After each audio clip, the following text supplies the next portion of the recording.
Hello. To remove reflections or shadows from photos on Samsung Galaxy S25 Ultra, first of all you'll need to go into the Galaxy Store application right here and take a look for this application called Galaxy Enhance X, and simply have to install it and then open it.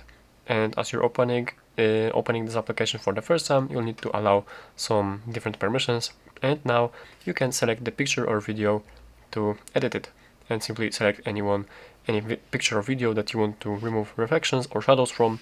For example, I will select this one, and from here in the suggestions we have this button to remove reflection. So let's simply press it, and now this AI is reviewing the picture, and here we have the preview of before. This is before and this is after. We have the preview of the before and after, as you can see, and simply press done. And just like this, we can also right here, somewhere here we have this option. Let me just quickly find it, to actually remove the shadows. As you can see here in this quick fixes, right here we have this option to remove shadows, but I currently don't actually have any shadows found in this picture.